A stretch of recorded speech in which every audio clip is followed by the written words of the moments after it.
তাই ভক্তিবিনোদ ঠাকুর বলেছেন, ঠিক আছে তোমরা গোবিন্দের ভজনা করো, তবে এ ভব সাগর হবে বালুচর, হাটিয়া হইবে পার। একটা ছোটবেলায় কবিতা পড়েছিলাম না, মনে আছে তো আপনাদেরও? হাঁটি হাঁটি পা পা যথা খুশি। তা ভক্তিবিনোদ ঠাকুর বললেন, যদি আপনারা ভক্তি ভাবনায় ভাবিত হয়ে গোবিন্দের আরাধনা করেন, তাইলে এই ভব সংসারে, যেই ভব সংসারটাকে সাগরের সঙ্গে তুলনা করা হচ্ছে, সাগরে পতিত মানুষ নিজের চেষ্টা করে সাগর অতিক্রম করতে পারবে না, যত বড়ই সাঁতারু হোক। কিন্তু ওই সাগরে যদি সামান্য একটা ভেলা, কলা গাছের তৈরি ভেলা অথবা নৌকা আশ্রয় হয়, তবে আর কোনো চিন্তা নেই, অগভীর সমুদ্র ওই ভেলায় চড়ে পার হতে পারবে। তো ভগবান শ্রী গোবিন্দও বললেন, গীতা মাহাত্ম্যেও বর্ণনা করা আছে, গীতারূপ তরুণীতে আশ্রয় করে গুরু সদৃশ কাণ্ডারীকে ভর করে আপনি এই ভবসাগর অতিক্রম করতে পারবেন। কারণ এই ভব সংসার, সংসার দাবা নল লীর লোকত্রাণায় কারুণ্য ঘনা ঘনাতম। এই সংসার, ওই যে আমেরিকায় কিছুদিন আগে দাবাগ্নি জ্বলছিল, আবার এই কদিন আগে আবার বোধহয় এই 2-1 দিনের মধ্যে, আজকে কালকে বোধহয় দেখলাম আবার আগুন জ্বলছে। এই দাবাগ্নি যেমন এত সহজে নেভানো যায় না, দাবাগ্নি যেমন কেউ জ্বালিয়ে দেয় না, এমনি এমনি জ্বলে। আপনারা যারা গৃহী মানুষ, সংসারী মানুষ বাবা, সংসারের জ্বালা যন্ত্রণা অন্যজন কেউ জ্বালাতে আসে? কেউ জ্বালাতে আসে না, হ্যাঁ, নিজেই জ্বলে। এটাই আধুনিক গান আছে না, মনের আগুন জ্বলে ধিকি ধিকি, তুষের ন্যায় জ্বলে ধিকি ধিকি। হ্যাঁ, তেমনি করে সংসারের যে আগুন, তুষে আগুন যেমন বাতাস না দিলে নিজের মতো করে জ্বলতেই থাকে, তেমনি করে সংসারের জ্বালা যন্ত্রণা, স্ত্রী পুত্র পরিবারের যে কষ্ট দুঃখ, এগুলো এমনি থেকেই জ্বলতে থাকে। কারণ এর কারণটা হচ্ছে যে আমরা পূর্ব কালেতে, সত্যযুগে, ত্রেতা যুগেতে, দাপর যুগেতে এবং কলিযুগে এই দফায় জন্মগ্রহণ করবার পর যা আমরা পাপ করেছি, সেই পাপের বদৌলতে প্রায়শ্চিত্ত স্বরূপ এই জগতে আমরা এসেছি দণ্ড দেবার জন্য। এখন আমাদের দায়িত্ব হচ্ছে, কাজ হচ্ছে এই সংসারে প্রায়শ্চিত্ত পূর্বক আর যাতে করে দফায় দফায় এসে, দফায় দফায় ভাগাভাগি করে আমরা যেন জীবনটাকে বরবাদ না করি, সেই জন্য এই দফায় থেকে আর যেন এই জগতে না আসতে হয়, তার জন্য ভগবান গীতায়, ভাগবতে, বেদ বেদান্তে, উপনিষদে এবং গীতাতে খুব সহজ হবে আপনাদের বুঝতে গীতার কথা বললে। তা গীতায় অর্জুনকে উপলক্ষ করে ভগবান বলেছেন, এই সংসারে, এই অনিত্য দুঃখময় সংসারে যখন জন্মগ্রহণ করেছ, তখন হেলা ভরে জীবনটা নষ্ট করো না। কারণ ভাগবতে বলা হয়েছে, এই দেহটা অত্যন্ত, যদিও দেহটা ক্ষণভঙ্গুর। এই যে যুবকেরা এসেছে, অনেক দূর থেকে কয়েক ডজন যুবক বাবুরা এসেছেন, এরা দেখতে দেখতে প্রৌরাক্রান্ত হবে, তারপর বার্ধক্য, তারপর জরাগ্রস্ত, এরপর একদিন সবাইকে জগৎ থেকে মরণ রে তুহু মম শ্যাম সমান। যদি আমরা কেউ মরতে চাই না, কিন্তু একদিন রবি ঠাকুর তিনি তার মরণ কবিতায় লিখেছিলেন, মরিতে চাহি না সুন্দর ভুবনে, পরের লাইনটা জানেন? সকলের মাঝে বাঁচিবারে চাই। কিন্তু তিনি নিশ্চিত জানেন যে একদিন সবাইকে মরতে হবে, তাই মরণকে একদিন তো বরণ করতেই হবে। তিনি মরণ রে তুহু মম শ্যাম সমান। শ্যাম মানে শ্যাম, শ্যাম রে তোমার শোনে আশপাশা খেলবো রে শ্যাম। এই গান শুনেছেন না, আধুনিক গান? যারা ভগবান শ্রীকৃষ্ণ সম্বন্ধে কিচ্ছু জানে না, এই সমস্ত বোকাগুলো এরকম গান লিখে, আইস পাশা খেলবো রে শ্যাম, কি মা একলা পেয়েছি রে শ্যাম এই নিধুবনে। এরকম কিছু আধুনিক গান রচনা করেছে, যেটা বৈষ্ণব সাম্রাজ্যে বা ভক্তি রাজ্যে কোনো মর্যাদা নেই। তো আমাদের এই মৃত্যুকে আমাদের আচার্য একজন বলেছেন যে মানব জীবনে কত বন্ধু আসবে, কত বন্ধু যাবে, কত বান্ধবী আসবে, কত বান্ধবী যাবে, কিন্তু জন্মের সাথে সাথে আমাদের সঙ্গে, খুব মনোযোগ সহকারে শুনুন, জন্মের সাথে সাথে আমাদের সাথে এক বন্ধু এসেছে, যেই বন্ধু কোনো দিন আপনাকে ছেড়ে যাবে না। জগতে ইনার মতো বন্ধু আর কাউকে পাবেন না, যিনি জন্মের পর থেকে আপনার সাথেই আছে। সেই বন্ধুর নাম দুটো অক্ষরে,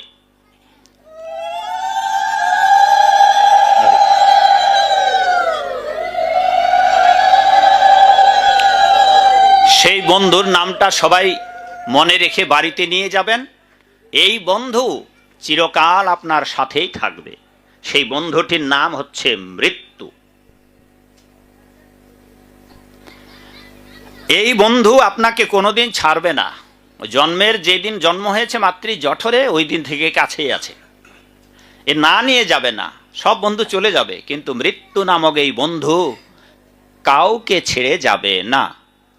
যদিও দুর্যোধন মৃত্যুর হাত থেকে পালাচ্ছিল, ভগবান কৃষ্ণ বলেছিলেন যে তুমি এইভাবে মৃত্যুর পেছনে, মৃত্যু তোমার পেছনে ধাবমান থাকবে, কিন্তু তুমি পালালেও মৃত্যু পালাবে না, মৃত্যু তোমাকে একদিন গ্রাস করবে।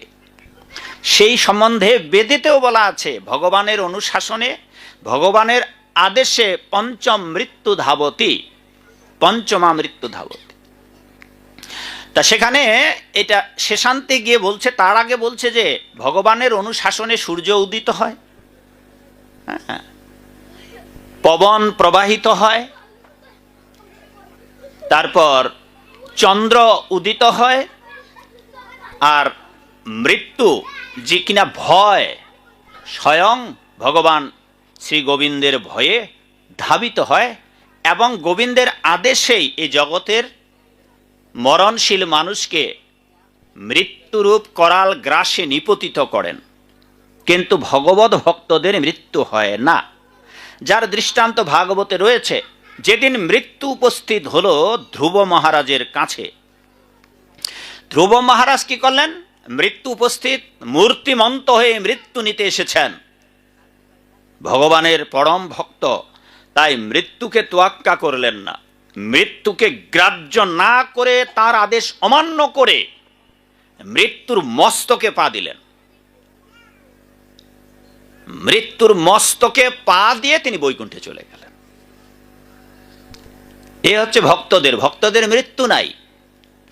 স্বাভাবিকভাবে সাধারণ বিষয় প্রমত্ত মানুষ, কর্মী, জ্ঞানী, যোগী, ধ্যানী, ভোগী, সবাই মরবে, সবাই শ্মশানে যাবে, কিন্তু তাদের শ্মশানে যাওয়া আর ভগবত ভক্তদের শ্মশানে যাওয়া এক জিনিস নয়। ভগবত ভক্তরা যারা ভাগ্যবশত ভগবানের ভক্ত হতে পেরেছেন, হইয়াছেন আর হবেন যত বৈষ্ণবেরগণ, তারা সবাই ভাগ্যবান। তারা পূর্বকালেতেও সাধন ভজন করেছিল, কোনো সামান্য এদিক ওদিক ত্রুটি বিচ্যুতির কারণে আবার এই জগতে এসেছে। তো তারা যেখান থেকে এসেছিল, বৈষ্ণবের জন্ম মৃত্যু নাই, যথায় হতে আসেন বৈষ্ণব তথায় ফিরে যায়। বৈষ্ণবদের, ভগবত ভক্তদের জন্ম মৃত্যু নাই। তারা আসেন আর কিছু কাজের উদ্দেশ্যে আসেন, কাজ সমাপ্ত হলেই আবার চলে যান। ঠিক প্রতিবেশীর বাড়িতে কোনো দাসদাসী বা চাকর চাকরানি যদি কাজ করতে যায়, তাইলে কাজের অন্তে গোধূলি লগ্নে আপন ঘরে ফিরে আসে। তেমনি করে ভগবত ভক্তরা এই জগতে আসেন। কেন? অনেক উদ্দেশ্য, হয় তাদের অসমাপ্তি জীবনের সমাপ্তিকরণের জন্য, নয়তো জগতের কল্যাণের জন্য। আর তাদের নিজেদের কোনো কাজ নেই। ভগবত ভক্তদের মহান্তের এই স্বভাব, তারিতে পামর, নিজ কাজ নাই যান পরের ঘর, তাঁর ঘর। তাদের নিজেদের কোনো কাজ নেই। এই সংসারে যারা ভব বেধিতে আক্রান্ত, পারমার্থিক বেধিতে আক্রান্ত, এমনি তো অনেক কি ডায়াবেটিস, জ্বর, ক্যান্সার, কাশি, কফ, শ্লেষা, বিভিন্ন ধরনের রোগ আছে, কিন্তু এই রোগগুলো থাকবে, যতদিন এই জড়দেহ আছে। কিন্তু আধ্যাত্মিক যারা গুরু, তারা এমন চিকিৎসা করেন যাতে করে এই জগতে আসতেই হবে না, আর যদি এই জগতে না আসেন তবে আপনার এত মায়ার জগতে এসে যে রোগ শোক দুঃখ দারিদ্র এই আপনার থাকবে না। জগতের মানুষ কেউ দরিদ্রতা দারিদ্র চায় না। ভগবানের এক পরম ভক্ত ছিলেন, আপনারা সবাই জানেন, যিনি শৈশবকাল থেকে গুরুকুলে পড়াশোনা করেছিলেন, যিনি ব্রাহ্মণ ছিলেন, সুদামা। গুরুকুলে পড়াশোনা করে উভয়েরই সকলেরই শিক্ষা সমাপ্তির পর যে যার ঘরে ঘরে চলে গেছেন। ভগবান কৃষ্ণ বৃন্দাবন লীলা সাঙ্গ করে, মাথুর লীলা সাঙ্গ করে, ধনুর্যজ্ঞে নিমন্ত্রিত হয়ে অক্রূরের রথে চড়ে অত সাদের মোহনবাসী রাধা নামে সাধাবাসী ছেড়ে, বৃন্দাবন ছেড়ে তিনি যমুনা পার হয়ে মথুরায় গেলেন। আর মথুরায় গিয়ে মামা কংসকে ধ্বংস করে সেখান থেকে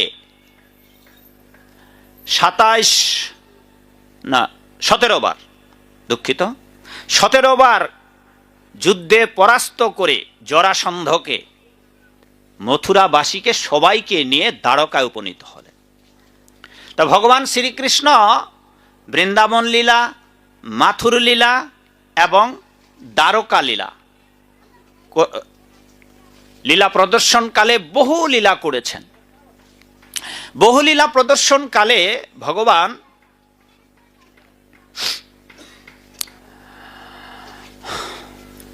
বৃন্দাবনে থেকে মথুরায়, মথুরা থেকে দ্বারকায়।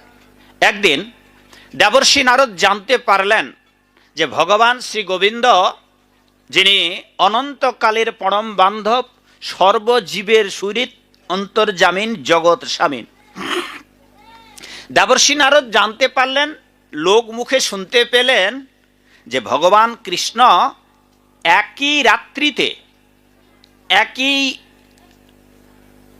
সময়ে 16,000 পৃথক পৃথক অট্টালিকায়, 16,000 বিবাহ মণ্ডপ, 16,000 পাত্রী, 16,000 ব্রাহ্মণ পুরোহিত ঋত্বিক, 16,000 কীর্তনিয়ার দল মৃদুমন্দ সুরে হরে কৃষ্ণ কৃষ্ণ কৃষ্ণ হরে হরে, হরে রাম রাম রাম হরে হরে, বিশাল বিশাল অট্টালিকার প্রাঙ্গণে মণ্ডপ সাজানো বিবাহের, আর বরযাত্রী বা কনের পক্ষের সবাই গীতকীর্তনে মুখরিত।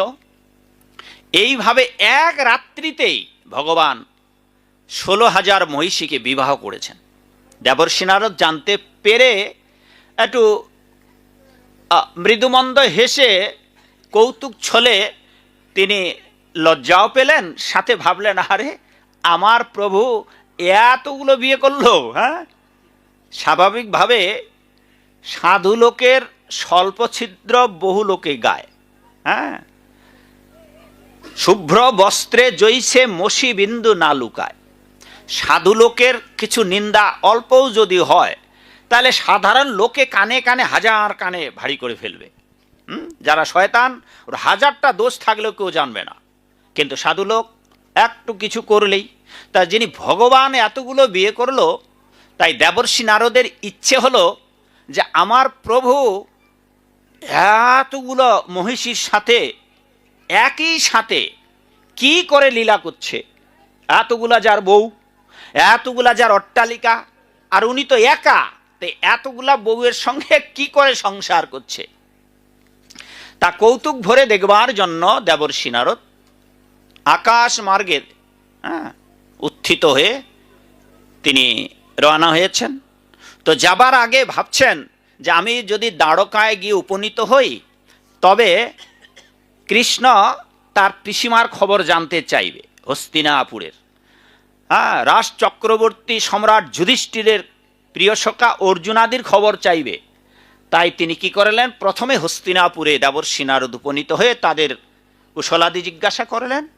এরপর তিনি আকাশ মার্গে উত্থিত হয়ে দ্বারকার অভিমুখে যাত্রা করলেন। যেতে যেতে যেতে যেতে দ্বারকাবাসীরা দেখতে লাগলো যে কোনো এক আগুনের গোলা পিণ্ড আকাশ মার্গ থেকে দ্বারকার অভিমুখে ধেয়ে আসছে, দাউ দাউ দাউ দাউ করে, জল জল জল জল করে।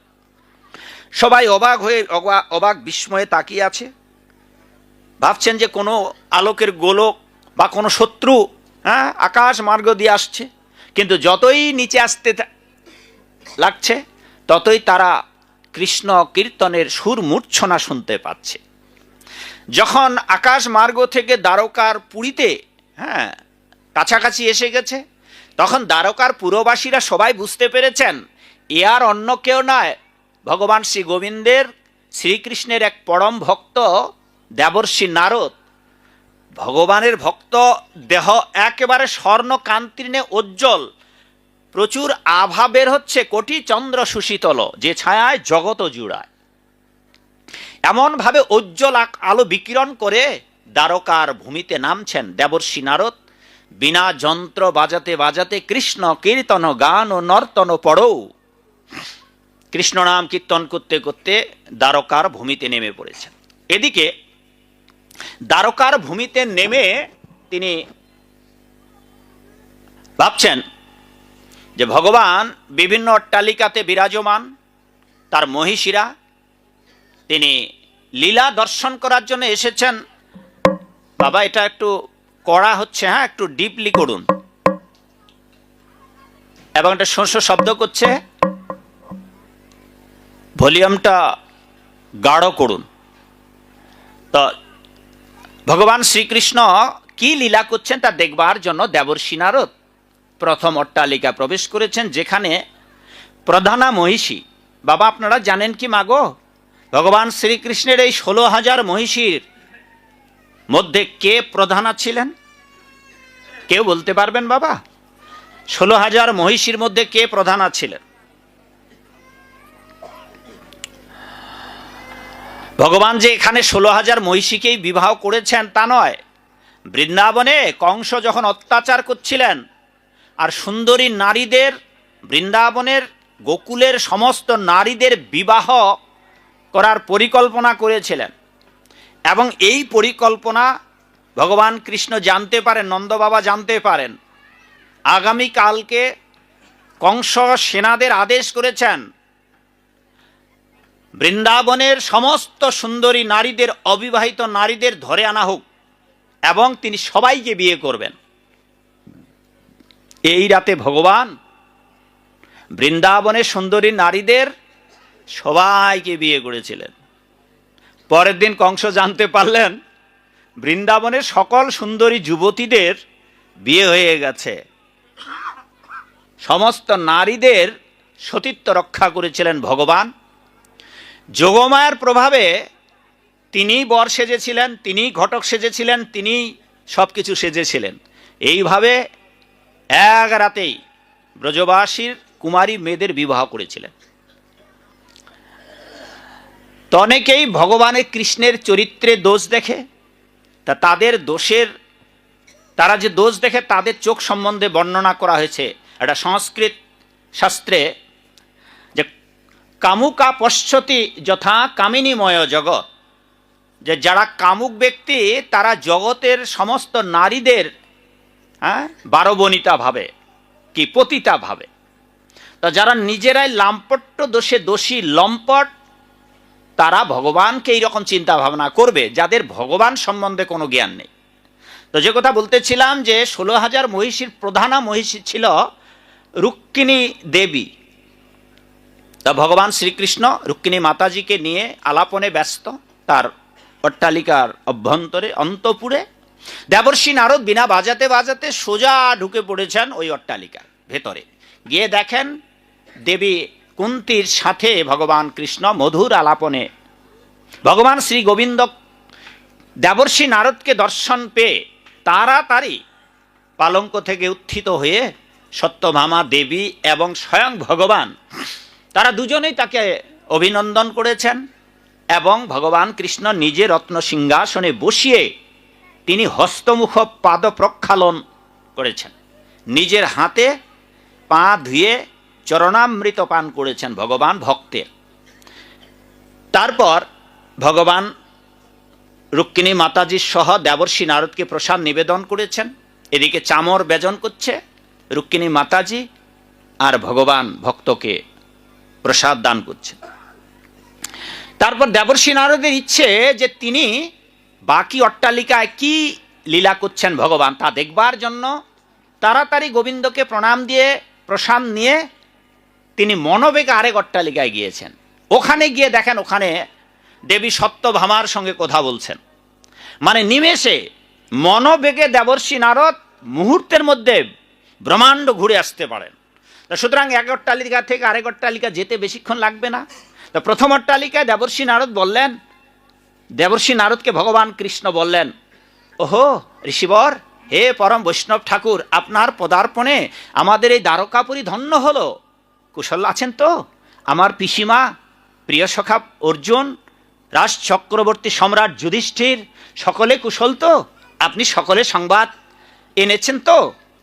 এই যে কথাগুলো প্রথম অট্টালিকার ভেতরে বললেন, এই একই কথাগুলো আবার দেবী সত্যভামার সঙ্গে যখন আছেন সেখানেও বললেন, আসুন আসুন হে ঋষিবর, বসুন বসুন, আপনার আগমনে আমাদের দ্বারকাপুরী ধন্য হলো। আসুন আপনার পাদ্য অর্ঘ্যাদি করে আপনাকে প্রসাদ দান করি। দেবর্ষি নারদ দেখলেন, ভাবলেন যে এতগুলো অট্টালিকায় যদি আমি যাই আর প্রভু আমাকে প্রতি অট্টালিকায় যদি হস্তমুখ প্রক্ষালন করে প্রতি অট্টালিকায় যদি আমাকে প্রসাদ খেতে দেয় তাহলে অবস্থা খারাপ হবে। অতএব খাওয়া দাওয়া বন্ধ।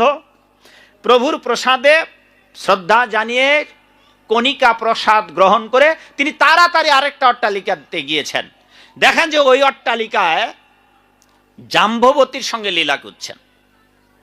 এইভাবে সুখদেব গোস্বামী প্রায় 42টা অট্টালিকার, আমার যদি হিসাব ইদিক উদিক না হয়, হ্যাঁ তা অনেক আগে পড়েছিলাম, সম্ভবত এইরকম আর কি, এতগুলা, যদিও ওখানে 16,000 অট্টালিকার বর্ণনা সুখদেব গোস্বামী করেননি, কিন্তু এই 42টা অট্টালিকার বর্ণনা দিয়েছিলেন, যে 42টা অট্টালিকায় দেবর্ষি নারদ গিয়েছিলেন। আর 42টা অট্টালিকাতে 42 প্রকারের লীলা করছিলেন ভগবান এট এ টাইম। সব ঘরে ঘরে গিয়ে দেখেন দেবর্ষি নারদ ভগবান কৃষ্ণ কোথাও বেদ অধ্যয়ন করছে, কোথাও বেদ পাঠ শেখাচ্ছে, কোথাও অসি চালনা করে শেখাচ্ছে, কোথাও ছেলের বিয়ে দিচ্ছে, কোথাও বৌমা নিয়ে আসছে, কোথাও যুদ্ধের জন্য যাত্রা করছে, কোথাও যুদ্ধ থেকে ফিরে আসছে, কোথাও বধূমাতাকে বরণ করছে, কোথাও কৃষিকাজের খামার, কোথাও গোরক্ষা পালন বিভিন্নভাবে, কোথাও যুদ্ধ শিক্ষাচ্ছে, কোথাও যুদ্ধবিদ্যা শিক্ষা দান করছে, কোথাও বেদ শিক্ষা দান করছে। এইভাবে দেবর্ষি নারদ দেখলেন ভগবান অতুল বৈভব নিয়ে দ্বারকাপুরীতে সমস্ত অট্টালিকাতেই ভগবান লীলায় ব্যস্ত। এত সব অদ্ভুত অদ্ভুত লীলা দর্শন করে এবার দেবর্ষি নারদের বিদায়ের পালা। যেটুকুর জন্য এত লম্বা করে গল্পটা বললাম, এবার বিদায়ের পালা। দেবর্ষি নারদ দ্বারকাপুরী থেকে বিদায় নেবেন। আর দেবর্ষি নারদের যেহেতু উপরে অভিশাপ আছে তার পিতা ব্রহ্মাজির, যে তুমি কোনো গৃহে গিয়ে থাকতে পারবে না, ততটুকু সময় থাকতে পারবে দরজায় এসে ভিক্ষুক দাঁড়িয়ে আর আপনার বাড়ি থেকে মায়ের ভিক্ষা দেবার জন্য বাইরে আসতে ভিক্ষা নিয়ে যতটুকু সময় দেবর্ষি নারদ কারো বাড়িতে গিয়ে ঠিক ততটুকু সময় থাকতে পারবে। এ ছিল পিতার অভিশাপ। কেন জানেন? সৃষ্টির আদিকালে মানসপুত্র এই নারদ তখন কেবলই সৃষ্টি শুরু হয়েছে। ব্রহ্মা যে সৃষ্টি কার্য নির্বাহ করছেন, তিনি তার সকল পুত্রদের, যেমন 4 পুত্র সনক, সনকাদি যে চতুষ্কুমার, তাদেরকে বিয়ের জন্য আদেশ দিয়েছিলেন। তারা বলেছেন, হে পিতা, যদি আমরা বিয়ে করি তাহলে গোবিন্দকে ভুলে যাব। পিতামহ না পিতা ব্রহ্মাজি রেগে তাদেরকে অভিশাপ দিয়েছিলেন যে আমি তোমাদের পিতা, আর তোমরা গোবিন্দের গুণকীর্তনের জন্য পিতার আদেশ অমান্য করলে আমি অভিশাপ দিচ্ছি, তোমরা আর বড় হবে না। এই বাবা, এই ছেলে, একটু দাঁড়াও দেখি বাবা, দাঁড়াও তো বাবা, শোনা, দাঁড়াও দাঁড়াও দাঁড়াও দাঁড়াও। কি নাম তোমার? অয়ন। বাহ, ব্রহ্মার মানসপুত্র অতটুক, 4 জনে অনন্তকাল ধরে, ওরা আর বড় হবে না। হ্যাঁ, এবার দেবর্ষি নারদ হলো মন থেকে, হৃদয় থেকে দেবর্ষি নারদকে আদেশ দিলেন, তুমি বিবাহ করে আমাকে সংসার পরিচালনার সাহায্য করো। দেবর্ষি নারদ বললেন যে না পিতা, আমি বিয়ে করব না। এই যে পিতার আদেশ অমান্য করায় দেবর্ষি নারদও অভিশপ্ত হলেন যে তুমি কারো কোনো জায়গায় স্থির থাকতে পারবে না। দেবর্ষি নারদের মস্তকে সাপের ভাঁড় আছে, অভিশাপ। তাই তিনি দ্বারকা নগরীর লীলা দর্শন করে আর অপেক্ষা করতে পারলেন না, এবার বিদায়ের পালা। চলুন, দেবর্ষি নারদ এবার ভগবান শ্রী গোবিন্দকে প্রদক্ষিণ করে বিদায় নিচ্ছেন। বিদায় নেবার কালে এবার মিনতি করছেন। কি মিনতি দেখুন, মিনতি করছেন, হে গোবিন্দ, আমি আপনার এই দ্বারকাপুরীতে আসবার কালে সমগ্র ভারতবর্ষ পরিভ্রমণ করেছিলাম, আর যত্র তত্র অনেক অনাচার বেভিচার আমি লক্ষ্য করেছি। কোথাও গিয়ে দেখি পিতা পুত্রে ঝগড়া করছে, কোথাও গিয়ে দেখি ব্রাহ্মণে ব্রাহ্মণে ঝগড়া করছে, কোথাও গিয়ে দেখি স্বামী স্ত্রীতে ঝগড়া করছে। এইভাবে যত্র তত্র বিবাদ বিসম্বাদ পরিলক্ষিত হচ্ছে। এটাই প্রমাণ করে যে আপনি অনতি বিলম্বে ইহলোকের লীলা সাঙ্গ করবেন, আর আপনি ইহলোকের লীলা সাঙ্গ করার সাথে সাথেই ভয়ঙ্কর কলিযুগ আবির্ভূত হবে। অতএব হে গোবিন্দ, আগত কলিযুগের মানুষদের আয়ু অল্প হবে, বুদ্ধি ভ্রষ্ট হবে, রোগাদির দ্বারা উপদ্রুত হবে, ঝগড়া বিবাদে লিপ্ত হবে, অনাচার বেভিচারে লিপ্ত হবে। আর তুমি যে পরম বান্ধব, একমাত্র আরাধ্য পরমেশ্বর ভগবান, সমস্ত জীবের পরম কল্যাণকামী বন্ধু, এইটা কলিযুগের মানুষেরা ভুলেই যাবে। তারা আহার, নিদ্রা, ভয়, মৈথুনাঞ্চ এই চারটি প্রবৃত্তি নিয়ে, যা কিনা চতুষ্পদ বা অন্যান্য প্রাণীরাও ভোগ করে এসেছে, তারা তাই নিয়ে ব্যস্ত হয়ে পড়বে, আর তোমার আরাধনা করতে ভুলেই যাবে। এমত অবস্থায় এই কলি অধপতিত বিপদগামী মানুষদের কি করে উদ্ধার হবে? বিদায়ীকালে আপনার কাছে আমার প্রার্থনা, প্রভু, আপনাকে এই অধপতিত জীবদের উদ্ধার করবার জন্য আবার কলিযুগে আসতে হবে। এ আমার মিনতি, আজ আপনি আমায় কথা দিন যে আপনি অধপতিত জীবদের, বিপদগামী জীবদের, কলিহত জীবদের, পাপময় জীবন যাপনকারী জীবদের উদ্ধার করবার জন্য আপনি গোলক ছেড়ে আবার ভুলোকে নেমে আসবেন। এ আমার মিনতি, আপনি কথা দিন বিদায়ীকালে। বাবা, যখন আমাদের জন্ম হয় নাই, আমাদের কেন আজ থেকে হাজার হাজার বছর পূর্বে কলিযুগ শুরু হয় নাই? তার প্রারম্ভিক কালে দেবর্ষি নারদ আমাদের মতো বিপদগামী, পতিত, ভ্রষ্ট, চরিত্রহীন, অনাচারগ্রস্ত, বেবিচারগ্রস্ত মানুষদের উদ্ধার করবার জন্য আমাদের হয়ে রিকমেন্ড, সুপারিশ করতে গিয়েছিলেন, প্রার্থনা করতে গিয়েছিলেন দেবর্ষি নারদ, যাতে করে তিনি আমাদেরকে উদ্ধার করার জন্য এই জগতে আবার আসেন।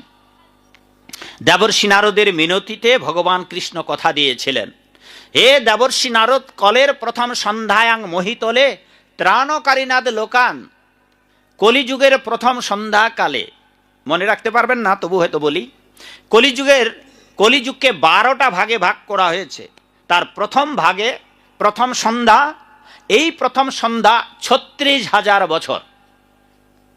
কলিকালের এখনো প্রথম সন্ধ্যা, আর প্রথম সন্ধ্যাতেই যে দুরবস্থা, তাহলে আজ থেকে আরো 4,27,000 বছর আছে কলিযুগের আয়ুষ্কাল।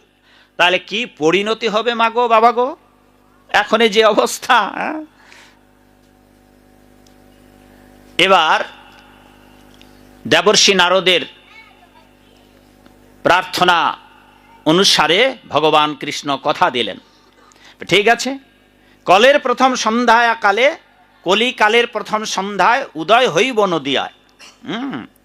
মানে কলিযুগের প্রথম সন্ধ্যাকালে ত্রাণকারী লোকান, অধপতিত বিপদগামী লোকদের পরিত্রাণ করবার জন্য কলের কলি ঘোর তমসাচ্ছন্ন সর্বানাচর বর্জিতাম শচী গর্ভেচু সম্ভয় তরি স্বামী নারদ। হে নারদ, কলি ঘোর তমসাচ্ছন্ন যখন অন্ধকার ছেয়ে আসবে, কলিযুগের মানুষেরা যখন বিপদগামী হবে, কলিযুগের মানুষেরা যখন ভ্রষ্ট ক্ষীণবুদ্ধি মনা হবে, আমি সেই কলিকালের প্রথম সন্ধ্যায় আমি অবতীর্ণ হব, কিভাবে তা বলে দিলেন। কোন গ্রামে, কার পুত্ররূপে, পিতামাতার কি নাম, সব বলে দিলেন। যদিও আপনাদের এটা বৃহত্তর, এটা ফরিদপুর, যদিও আপনাদের এখন ফরিদপুর, আগে যেটা ছিল গ্রেটার ফরিদপুর, বৃহত্তর ফরিদপুর, এখন কয়েকটা জেলা ভাগ হয়েছে। যদিও আপনাদের এই বৃহত্তর ফরিদপুর ভগবানের, নকল ভগবানের আমদানি প্রচুর করেছেন আপনারা,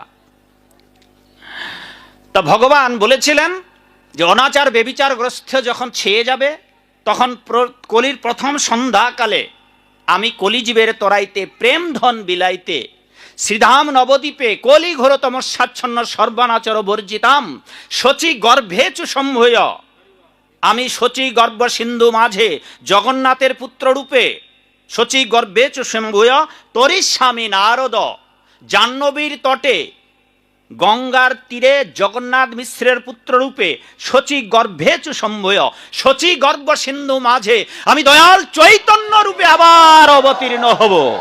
হরি বল। এইভাবে ভগবান আমাদের মতো পতিত জীবদের উদ্ধার করবার জন্য দেবর্ষি নারদ গিয়েছিলেন হাজার হাজার বছর আগে দ্বারকায় ভগবান কৃষ্ণের কাছে প্রার্থনা জানাতে, জাগত কলিজীবদের উদ্ধার করার জন্য।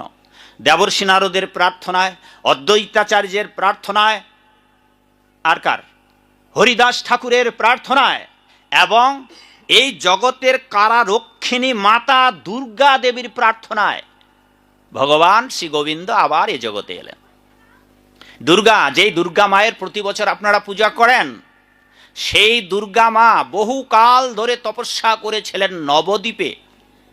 যদি আপনারা নবদ্বীপে যান, সেখানে আমাদের যে মন্দির আছে তারও আরেকটু, অর্থাৎ চাঁদ কাজীর বাড়িতে দিকে যাওয়ার পরে, ওনার বাড়ি এদিক থেকে যাওয়ার পরে আমাদের একটা জগন্নাথ মন্দির আছে।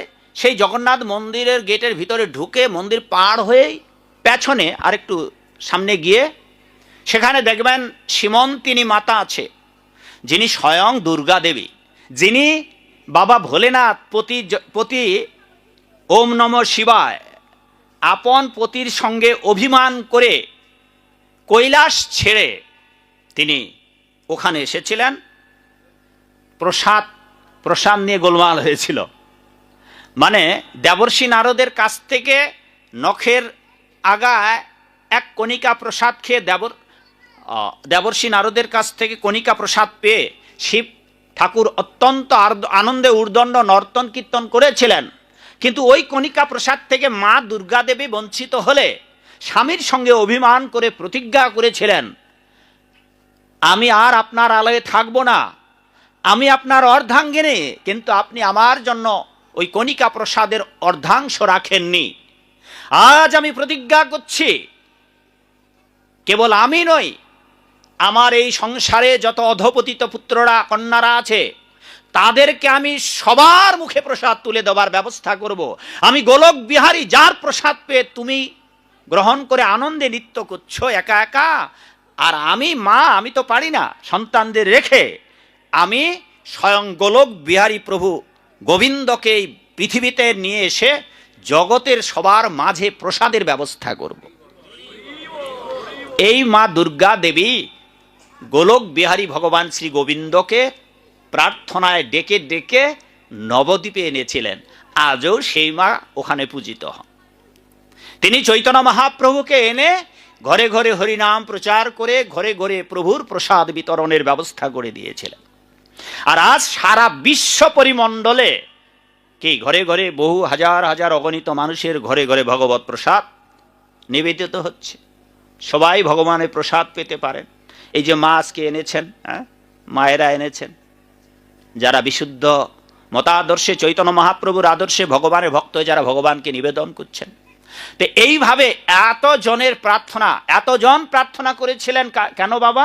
আমাদের মতো বিপদগামী পতিত জীবদের উদ্ধার করবার জন্য হাজার হাজার বছর আগে ঋষি প্রার্থনা করেছিলেন, দেবী প্রার্থনা করেছিলেন, আচার্যরা প্রার্থনা করেছিলেন, যাতে করে এই ভব সংসার রোগ নিরাময় করে আমরা ভগবানের কাছে যেতে পারি। কিন্তু দুর্ভাগা আমরা যারা ভগবানের কথা ভাগবতের কথা শুনতে চান না। মহাপ্রভুর এই আদেশ, ভারত ভূমিতে মনুষ্য জন্ম হইল যার, জন্ম সার্থক করি পর উপকার। বললেন এই ভারতবর্ষে, বঙ্গভারতে, বঙ্গদেশে, বাংলায় যাদের জন্ম হয়েছে তাদের প্রতিটি মানুষের দায়িত্ব এবং কর্তব্য জীবনের তিনি দিয়ে দিয়েছেন। কি দায়িত্ব কর্তব্য? যে আপনারা অনেকেই জানেন না যে স্বয়ং ভগবান যারা এই পবিত্র ভারতবর্ষে জন্মগ্রহণ করেছে তাদের জন্য, আমেরিকায় যারা জন্মলাভ করেছেন, অস্ট্রেলিয়ায়, আফ্রিকায় যারা জন্মলাভ করেছেন, সেই কালে ছিল কি না আমরা জানি না, যদিও তখন সারা পৃথিবীটাকেই, শশাগরা পৃথিবীকেই বলা হতো ভারত ভূমি। কিন্তু আমাদের শাস্ত্রে ভারত ভূমির বর্ণনা দিয়ে বলা হয়েছে যে এই ভারত ভূমিতে মহাপ্রভু বললেন যাদের জন্ম হয়েছে প্রতিটি মানুষের কাজ হচ্ছে যাকেই দেখবেন তাকেই ভগবান কৃষ্ণের গীতার কথা বলবেন, যাকেই দেখবেন তাকেই ভাগবতের কথা বলবেন।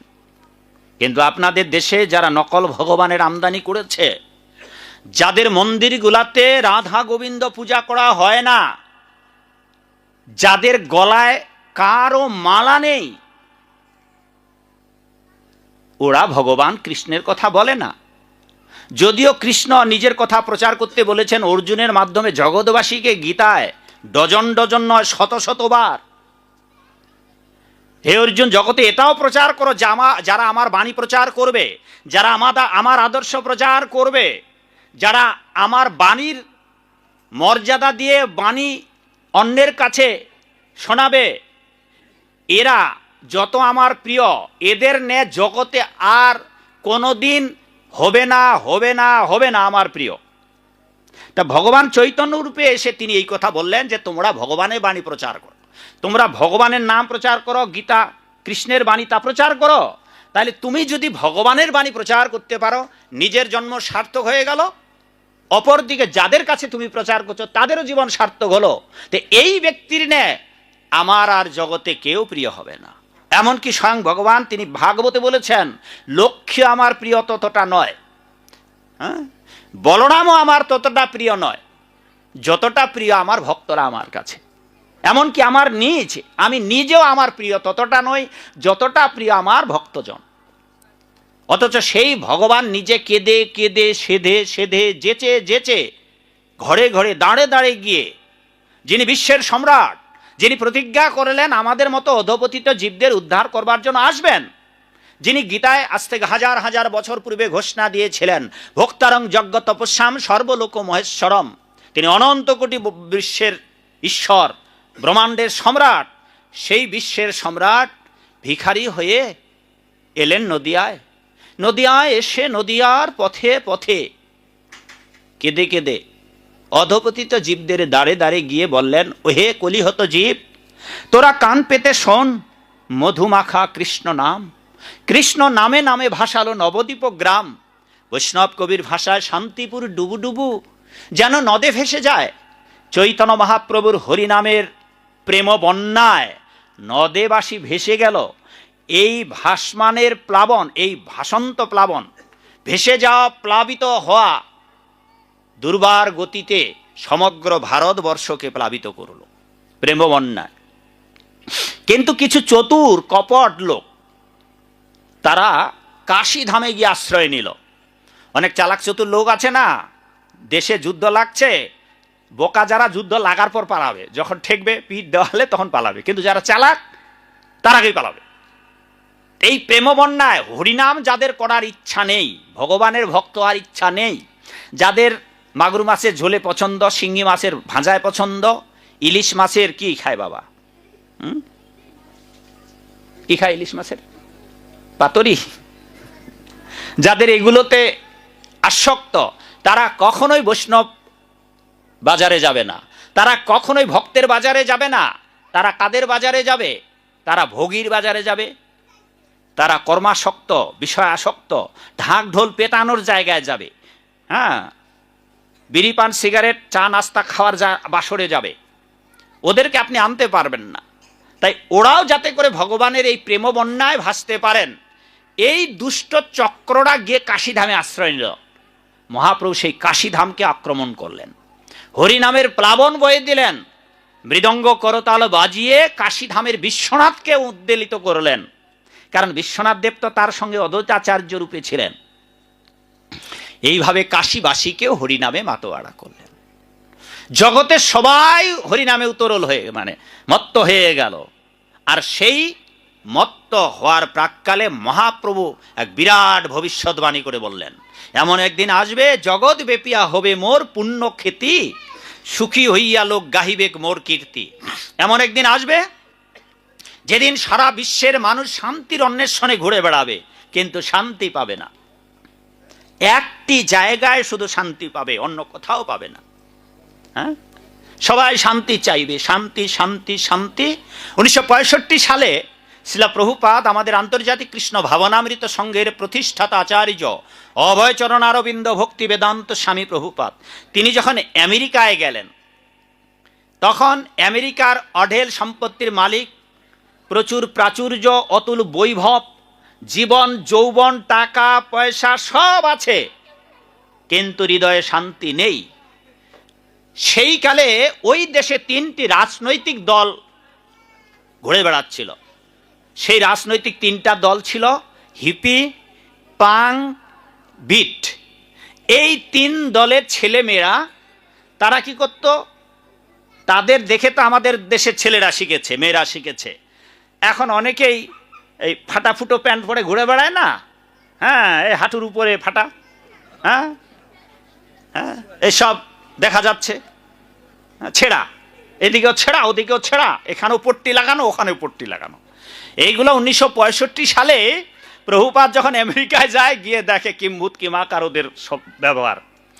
আর ছেলে মেয়ে উভয়েই বড় বড় ব্যাগে কাপড় চুপড় নিয়ে, টাকা পয়সা নিয়ে যে যার মতো করে ঘুরে বেড়াচ্ছে। বাড়িঘর আছে, কিন্তু বাড়িঘরে তারা ঘুমায় না, ওই পার্কে গাছতলায় এইভাবে ঘুরে ঘুরে বেড়াতো। তা আমেরিকায় যখন প্রভুপাদ গেলেন, একজন মস্তক মুন্ডিত 70 বছর বয়স্ক মানুষ, তিনি একজোড়া করতাল আর মৃদঙ্গ বাজিয়ে, কখনো হাতে তালি দিয়ে মৃদঙ্গ বাজিয়ে টমকিন স্কোয়ার পার্কে পাইন গাছের নিচে বসে এই বৃদ্ধ মানুষটি একা একা হরে কৃষ্ণ কৃষ্ণ কৃষ্ণ হরে হরে মধুক্ষরা কণ্ঠে, বৃদ্ধ বয়সের কি তার গাম্ভীর্যপূর্ণ, আপনারা দেখবেন বাংলায় তার ভাষণ আছে, অত্যন্ত মধুময় কণ্ঠ। তার কণ্ঠের সুললিত গীত শ্রবণ করে ওই রাজনৈতিক দলের ওই যে হিপি পাংস ভব ঘুরে অনেক টাকা পয়সা নিয়ে নারী পুরুষ অবাধে বিচরণ, বিবাহ বন্ধন নেই, যার যা খুশি সংসার করলো, ভালো লাগলো না ছেড়ে দিল, আরেকজনকে নিয়ে আবার সন্তান জন্ম নিচ্ছে। সরকারি হাসপাতাল আছে, নিজেকে পালন করতে হবে না, হাসপাতালে পাঠিয়ে দিচ্ছে। এক অদ্ভুত জীবন। হ্যাঁ, কি হিউম্যান সোসাইটি? এটা কি মানব সভ্যতা? এই হচ্ছে অবস্থা। আর এমন অবস্থা, হয়তো বিবাহিত জীবন সংসার করছে, বাবা গার্লফ্রেন্ড নিয়ে বের হচ্ছে একই ঘরের দরজা দিয়ে, মা বয়ফ্রেন্ড নিয়ে বের হচ্ছে ওই ঘরের দরজা দিয়ে, ভাই গার্লফ্রেন্ড নিয়ে বের হচ্ছে, বোন বয়ফ্রেন্ড নিয়ে বের হচ্ছে। 18 বছর বয়স হলে আর কিছু বলতে পারবেন না। পৃথিবীর অনেক দেশ আছে, কোনো বাবা মা সন্তানের বিরুদ্ধে কিচ্ছু টু শব্দ করতে পারবে না, সোজা পুলিশ এসে অ্যারেস্ট করে নিয়ে যাবে। সবার বাড়িতে বাড়িতে ঘরে ঘরে ক্যামেরা আছে, আর সব ক্যামেরার লাইন সরকারের কাছে। বাড়িতে ঝগড়া করছেন, ও আপনার কাউকে ইনফর্ম করার লাগবে না, ওখান থেকে দেখে আপনার বাড়িতে মুহূর্তের মধ্যে পুলিশ চলে আসবে, কিচ্ছু বলতে পারবেন না। সবার স্বাধীনতা মতো যথেচ্ছাচার করতে পারবেন। যার নয়নে যারে লাগে ভালো, খাও, ফুর্তি করো, আনন্দ করো, জীবনটাকে ভোগ করো। যতদিন বেঁচে আছেন শুধু আনন্দ আর আনন্দ। কিন্তু এত আনন্দের ভিড়ে ওই মানুষদের কি করে আপনি ধর্মান্তরিত করবেন? নারী দিয়ে না, বিবাহ বন্ধনেই নেই। আমাদের দেশের অনেক বিপদগামী ছেলেরা জাতের নামে 2 নাম্বারি বজ্জাতিপনা করতে গিয়ে তারা ধর্মান্তরিত হচ্ছে। পাশ্চাত্য দেশের মানুষদের এইভাবে ধর্মান্তরিত করা যায় না। ভালোবাসার প্রলোভন দেখিয়ে, নারীর প্রলোভন দেখিয়ে, অথবা টাকা পয়সার প্রলোভন দিয়ে ওরা এমন ধনী, আমরা তো মোটরসাইকেল খারাপ হলে ওটা গ্যারেজে নিয়ে গিয়ে কি মেকারের কাছে গিয়ে কি ঠিক করি, আর ওদের দেশে গাড়ি নষ্ট হয়ে গেছে ওই রাস্তায় ফেলাই দিয়ে গ্যারেজে গিয়ে, দোকানে গিয়ে, কিসে কি দোকানটাকে কি বলে, গাড়ির শোরুমে গিয়ে নতুন গাড়ি নিয়ে বাড়ি। আর যেইটাকে সংসার করতেছে ওটা পছন্দ হলো না, ওটা ছেড়ে দিয়ে আরেকটা নিয়ে আসলো, বিবাহ বন্ধন নেই। সে দেশের কথা এদেশে কহিলে মরমে লাগিবে ব্যথা। যদি বৈষ্ণব কবির ভাষায় বলি তবে আলার উপরে কালাটি রয়েছে চৌকির উপরে তথা, প্রাণ সখীরে আমেরিকার কথা বাংলাদেশে কহিলে মরমে লাগিবে ব্যথা। বিবাহ বন্ধন নেই। এত সুখ শান্তি, এত আনন্দ, এত ইন্দ্রিয় ভোগ, কিন্তু এই যুবক যুবতীদের হৃদয়ে শান্তি নেই। কীর্তন করছেন পার্কে বসে প্রভুপাদ, আর ওই বিভ্রান্ত চরিত্রহীন ছেলেপেলেরা, যারা নারীদের সঙ্গে, মেয়েদের সঙ্গে নারীরা অবাধে বিচরণ করছে, তারা এসে কীর্তন শুনত। তা প্রভুপাদ একদিন তাদের জিজ্ঞাসা করেছেন যে আপনারা ধনাঢ্য ব্যক্তির পরিবারের সন্তান, রাজপুত্র রাজকন্যার মতো আপনাদের রূপ যৌবন, টাকা পয়সারও কোনো ঘাটতি নেই, কেন আপনারা এই পার্কে যেখানে সেখানে ঝোপঝাড় লেক পার্কে শুয়ে শুয়ে থাকেন, ওখানে রাত্রি কাটাচ্ছেন? প্রভুপাদের এই প্রশ্ন উত্তরে ওরা কীর্তনের আসরে এসে, কেউ হাফ প্যান্ট পরে আছে, কেউ ছিঁড়া ফাটা প্যান্ট পরে আছে, হ্যাঁ, কোনো মায়েরা হয়তো সামান্য একটা গেঞ্জি পরে আছে, হ্যাঁ, প্রায় নগ্ন অবস্থায়, ছেলে মেয়েরা ওখানেই যা খুশি, একেবারে আমাদের দেশে যেমন কুকুর বেড়ালেদের দিন যাপন, এইভাবে প্রভুপাদের সামনে তারা আসতো। প্রভুপাদ তাদের কোনো কিছু বাধা দিতেন না, তাদের শুধু তিনি কীর্তন শোনাতেন। একদিন যখন প্রশ্ন করেন যে তোমরা এইভাবে কেন, আপনারা এইভাবে কেন ঘুরে বেড়াচ্ছেন, শিলা প্রভুপাদের এই প্রশ্নে তারা বললেন, হে প্রভুপাদ, আমাদের কোনো কিছুর অভাব নাই, কিন্তু আমরা হৃদয়ে শান্তি পাচ্ছি না। প্রভুপাদ বললেন, না, এভাবে ঘুরে ঘুরে অবাধে যৌন সঙ্গম করে, হ্যাঁ, এইভাবে শান্তি পাওয়া যাবে না। শান্তি তো কোনো নির্দিষ্ট জায়গায় নেই জটলা বেঁধে, হ্যাঁ, এসি রুমে ঢুকলে যেমন ঠান্ডা লাগবে, হট রুমে ঢুকলে যেমন গরম লাগবে। আচ্ছা, শান্তি গিয়ে এইরকম মাগো, কোনো বাজারে গিয়ে শান্তি কিনতে পারবেন? অশান্তি না কিনলেও আসবে, কিন্তু শান্তি যদি কিনতে চান, শান্তি আসবে? তো আজ থেকে হাজার হাজার বছর পূর্বে ভগবান শ্রী গোবিন্দ গীতার মধ্যে বলে দিয়েছেন, এই জগতে শান্তি পাবে না।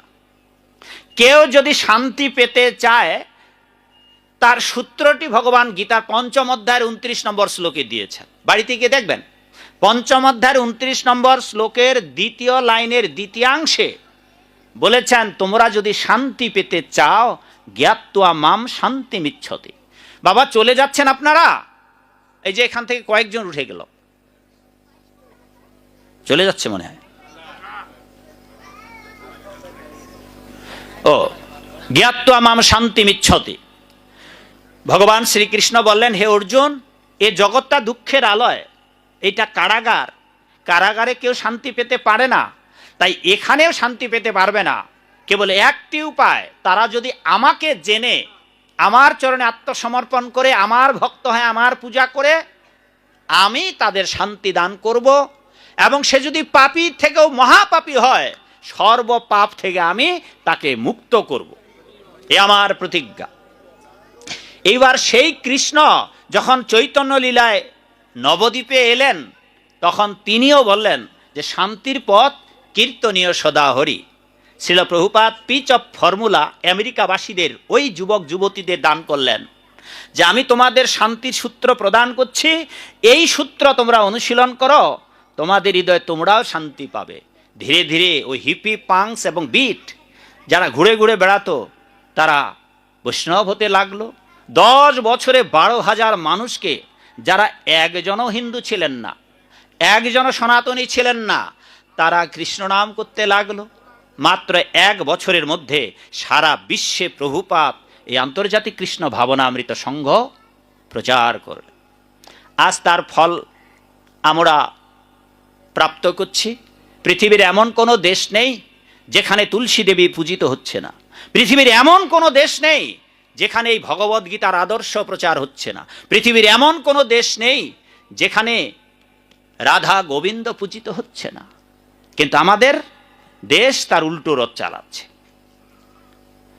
যদি আজ এই কৃষ্ণ ভাবনার অমৃত স্বাদ জগৎবাসীর কাছে আমাদের ভক্তরা, সোসাইটির ভক্তরা প্রচার না করত, তবে তো গলায় তুলসীর মালা, তুলসীর হার আর কপালের তিলক বাংলাদেশে 7টিরও বেশি হিন্দু অর্গানাইজড ধর্মপ্রচারের সংঘ আছে, যাদের একটারও গলায় মালা থাকে নেই, কেউ গলায় তিলক পড়ে না, মানে কপালে তিলক পড়ে না, কারো বাড়িতে তুলসী পূজা করা হয় না, এবং তাদের কোনো মন্দিরে গীতার আদর্শে রাধা গোবিন্দের পূজা করা হয় না।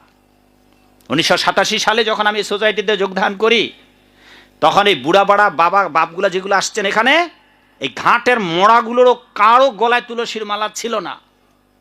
আর যুবকদের তো কথাই নাই, এখন তো অনেক ডজন ডজন এই যুবক বাবুরা আসছে, কেউ বা হেঁটে আসছে, কেউ বা পেঁয়াজের মাঠ দিয়ে এসেছে, আলের উপর দিয়ে ওরা এসে সবাই আমাকে বললো গিয়ে যে আপনি আসবেন, আমরা তাই সবাই এসেছি। হেঁটে হেঁটে এক জায়গা থেকে আসছে নাকি 40 জনের মতো। এইভাবে বিভিন্ন জায়গা থেকে অনেকে এসেছেন। আগে যুবকের আসতো না, আসতো যারা বৃদ্ধ বাবা, তাদের ছিল না গলে মালা, আর মালার বড় জালারে পাঞ্জাবিওয়ালারে, আর মাথার টিকি। আমার তো মনে হচ্ছে এই যে সামনে যারা বাবা আছেন, এই বাপগুলো যতগুলো আছেন ছেলে পেলে, একটু হাত উঠান তো বাবা, কার কার মাথায় টিকি আছে? কয়জনের মাথায়? পেছনে সামনে এই তো 1 2, এটা হিসাব করা যাচ্ছে কয়জনের মাথায় টিকি আছে। ঠিক আছে বাবা। এক জায়গায় গেলাম কুমিল্লায়, একজনের মাথায় টিকি নাই। বললাম যে 1,00,000 টাকা যদি আপনাকে দেওয়া হয়, অনেক মানুষ আছে, 1,00,000 টাকা যদি দেওয়া হয় বলে চুলগুলো কেটে কালকে টিকি রেখে একটু বাজারে ঘুরে আসবেন, পারবে না? টিকি রাখতে পারবে না। আর যদি রাখতে পারতেন তো কেন নাই আপনাদের? এইটা কি কেবল দায়িত্ব সাধুদের?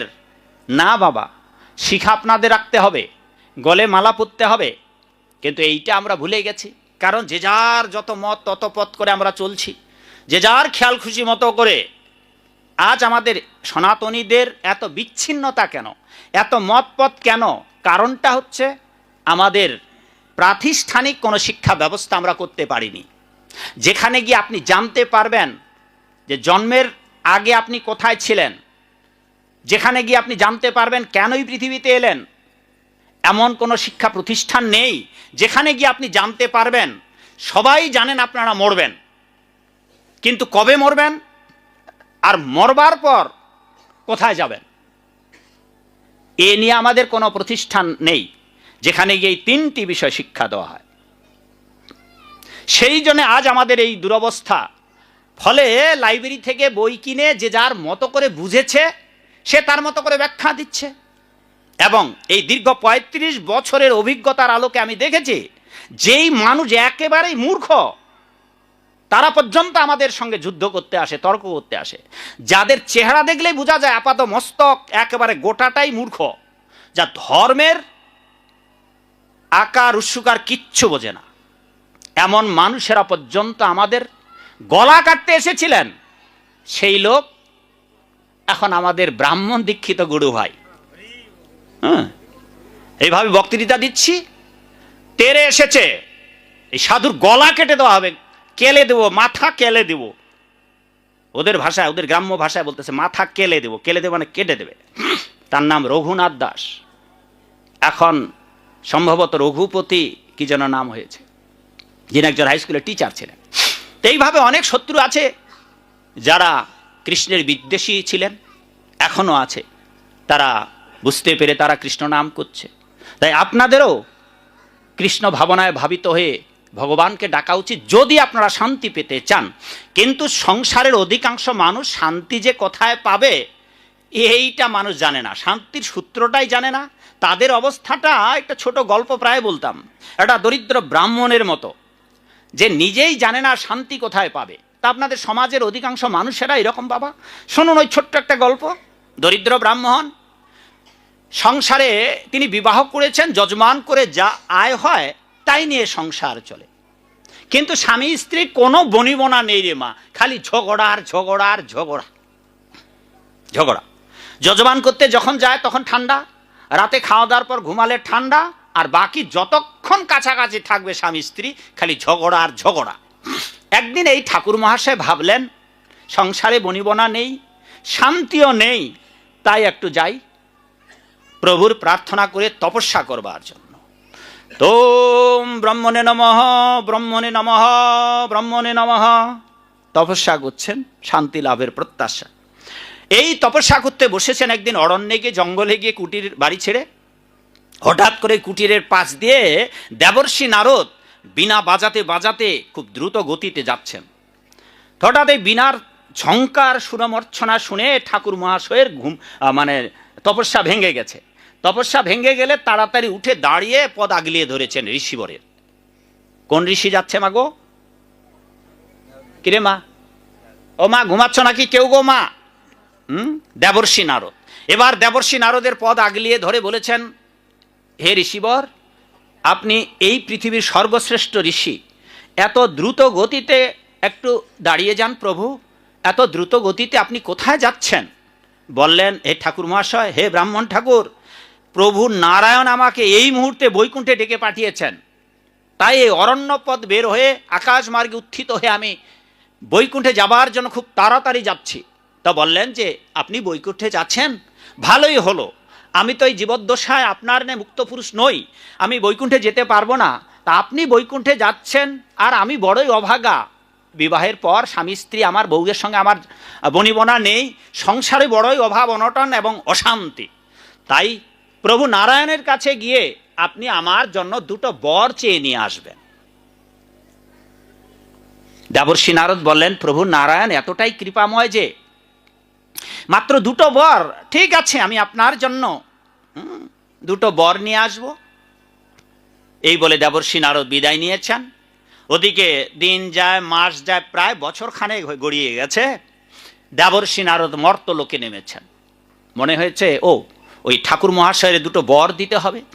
এদিকে ঠাকুর মহাশয় যে দেবর্ষি নারদকে দুটো বর আনতে বলেছে বৈকুণ্ঠ নারায়ণের কাছ থেকে, বৈকুণ্ঠপতির কাছ থেকে, এই কথা নিজের বউয়ের সঙ্গে কথা আলোচনা করেছেন। তা যেদিন দেবর্ষি নারদ ওই কুটিরের দিকে রওনা হয়েছেন, দেবর্ষি নারদ ওই ব্রাহ্মণ ঠাকুরের কুটিরের দিকে, তা কুটিরের দিকে রওনা হয়েছেন হরিনাম করতে করতে। তা পথিমধ্যেই ওই ব্রাহ্মণ ঠাকুরের স্ত্রীর দেখা। তো স্ত্রীর দেখা হলে তিনি তাকে হাঁটু গেড়ে পদ স্পর্শ করে প্রণাম দিয়ে বলছেন, হে ঋষিবর, আপনার কুশল তো? আপনি আমার প্রণতি গ্রহণ করুন। বলে, হ্যাঁ কুশল। তা আমি জেনেছি যে আমার স্বামী আপনি বৈকুণ্ঠে যাওয়ার সময় একটা মিনতি রেখেছিলেন যে যাতে করে আপনি দুটো বর চেয়ে নিয়ে আসেন। তা বৈকুণ্ঠনাথ শ্রীহরির কাছ থেকে কি আপনি দুটো বর চেয়ে এনেছেন? তা বললেন যে হ্যাঁ মাতা ঠাকুরানী, আমি দুটো বর চেয়ে এনেছি, বলুন। বলে, তাহলে আপনি আমায় কৃপা করে একটি বর প্রদান করুন। বললেন যে বলুন কি চাই আপনি, আপনি কি চান? বললেন যে হে প্রভু, হে ঋষিবর, বিবাহের পর মায়েরা আপন পিতৃ আলয়, মা ও মাটা ঘুমাচ্ছে, মা কয়েকটা মা ঘুমাচ্ছে, জাগান, সবাইকে জাগান। মা আমার মতো বসুন, যারা ঘুমাচ্ছেন আমার মতো পদ্মাসনে বসুন। জয় মায়েদের নিদ্রা কি। অনেকগুলো মা একসঙ্গে ঘুমাচ্ছে। হরে কৃষ্ণ।